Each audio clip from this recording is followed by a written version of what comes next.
pour parler de cette place maintenant du M5 RFP, on va peut-être revenir sur ces forces de transition. Un nouveau président de transition pour 1 an et demi, Bah Ndao. À ses côtés, son vice-président, Assimi Goïta, c'est le chef de la junte. Et puis, le Premier ministre Mokhtar Ouane, un ancien diplomate. On va revenir justement sur cette nomination de Mokhtar Ouane pour les éléments du M5 RFP. Eh bien, ils avaient proposé une liste. Il y avait 14 noms éventuellement pour prendre un nom pour être Premier ministre. Il n'en a rien été. La question, elle est toute simple. Est-ce que le M5 RFP a été mis d'une certaine façon de côté ? Madi Ibrahim Kanté. Alors, merci d'abord pour l'invitation, d'abord pour la nomination de Mokhtar Ouane. Vous savez bien, par rapport au M5 RFP, déjà depuis, à partir des différentes rencontres qui ont été organisées par l'armée, alors, à partir de cette époque-là, M5 RFP avait déjà dénoncé comme quoi toutes les informations ou les accords qui ont été mis en place pendant les rencontres, alors ils n'étaient pas d'accord avec le résultat en disant comme quoi il y a eu des changements au niveau des accords pour la transition. À partir de là, quand on a demandé aussi le M5 RFP d'envoyer le nom ou les représentants peut-être qui vont être choisis comme des premiers ministres, il y avait des doutes entre les leaders des M5 RFP, et puis ils ont déjà aussi annoncé comme quoi la lettre est arrivée en retard. Oui, c'est vrai, ils avaient dénoncé et tout ça. Oui, des négociations, des retards. On avait l'impression qu'ils ne faisaient pas partie donc des concertations pour nommer un Premier ministre. Ils ont été, je vous posais la question, ils ont été mis de côté vraiment de façon un peu brutale.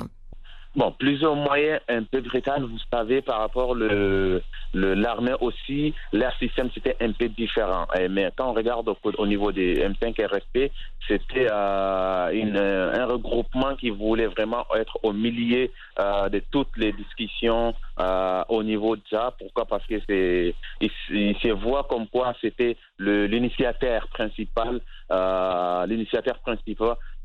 pour tous les soulèvements contre le système IBK. Alors, à partir de là, si IBK n'est plus là, si on organise tout ce qui va venir après, il doit être au milieu. Ça, c'était leur vision. Mais par contre, c'était pas comme ça que le CNSP voyait des choses. Pourquoi ? Parce que CNSP voyait de regrouper tous les Maliens et puis en même temps tous les acteurs, que ce soit société civile, que ce soit des partis politiques, pour qu'ils puissent discuter ensemble et avoir un résultat qui peut être un avis de tout le monde, pas seulement M5 RFP, parce que M5 RFP ne regroupe pas tout le monde. Évidemment. Madi Ibrahim Kanté, alors ça c'était pour le Premier ministre, après il y a eu la mise en place du gouvernement, 25 ministres, là aussi, beaucoup de colonels et peu de représentants, ou pas du tout même, du M5 RFP.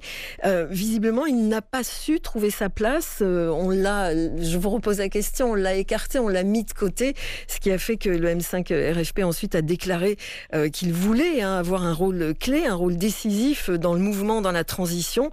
Il s'est fait voler la vedette d'une certaine façon ? Plus ou moins, oui. Pourquoi ? Parce que le M5 RFP, le même retard dont il parlait pour le rencontre, pour la nomination de président et le vice-président, c'était la même chose aussi parce qu'il disait que par rapport à la nomination, ils ont reçu une lettre, mais avant qu'ils réagissent, automatiquement, ils ont trouvé que le président ou le premier ministre a déjà nommé son gouvernement. Pour eux, c'est un retard qui a causé ces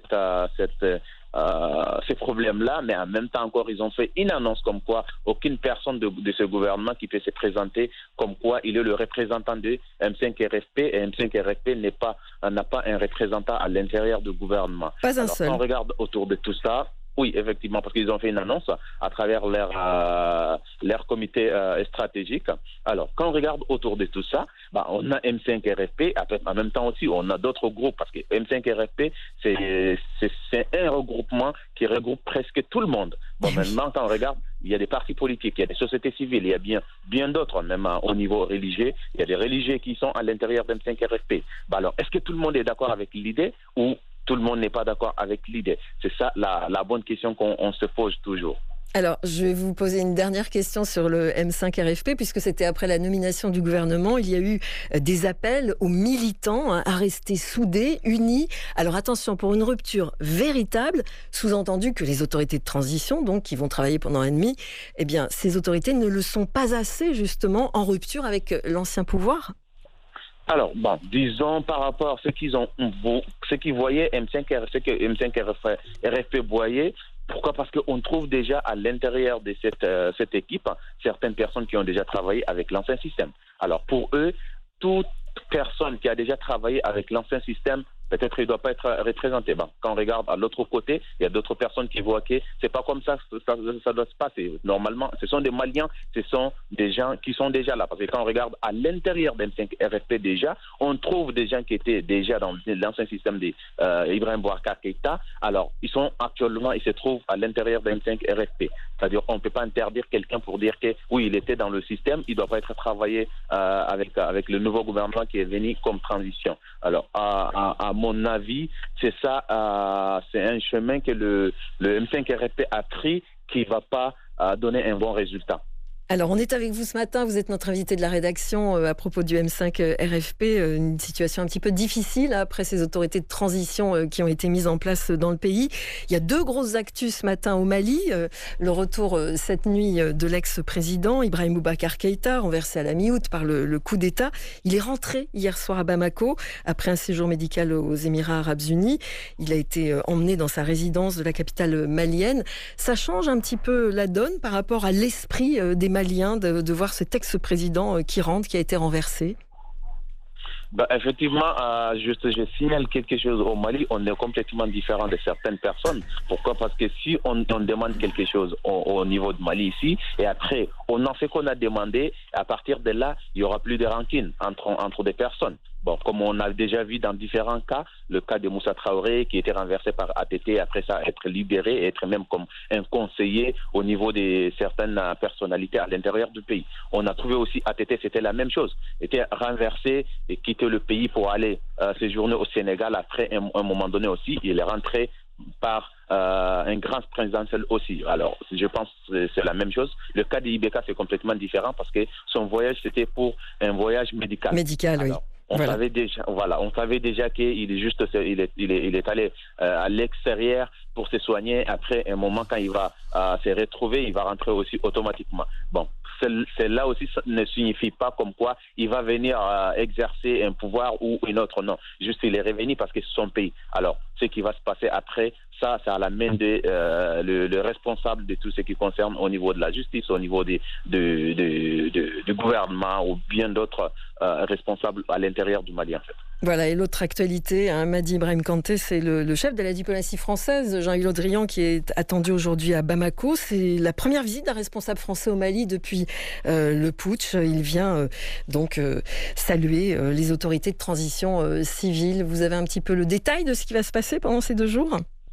Bon, pour le moment, je n'ai pas assez de détails, mais on sait bien que quand même d'autres pays ont déjà essayé de faire des rencontres, comme même, je peux même citer le Maroc, qui a joué un grand rôle important pendant cette crise, qui était là comme l'un des pays frères du Mali, solidarité africaine pour assister le pays pour qu'il puisse sortir de la crise actuellement. Pas seulement le Maroc, mais bien d'autres pays qui ont déjà fait de cette étape. Mais par rapport à la France, je pense que c'est la première fois qu'un représentant qui va venir au Mali pour rencontrer, bien sûr, de discuter tout ce qui est des questions stratégiques au niveau du Mali, parce que vous savez bien que l'armée française est déjà au Sahel, précisément au Mali. Bon, maintenant, il faut discuter avec le nouveau gouvernement, le président, sur tous ces mécanismes qui sont actuellement sur place pour trouver une solution, comme la France a déjà déclaré depuis le début, comme quoi il continue à assister le Mali pour lutter contre le terrorisme. Alors, dès qu'on a déjà un gouvernement qui est sur place, il faut vraiment commencer à prendre des étapes pour aller en avance dans la lutte contre le terrorisme. Je pense bien c'est ça. Mais ce qui concerne quand même tout ce qui est la transition, je pense bien qu'on est vers une transition paisible vraiment au niveau du Mali.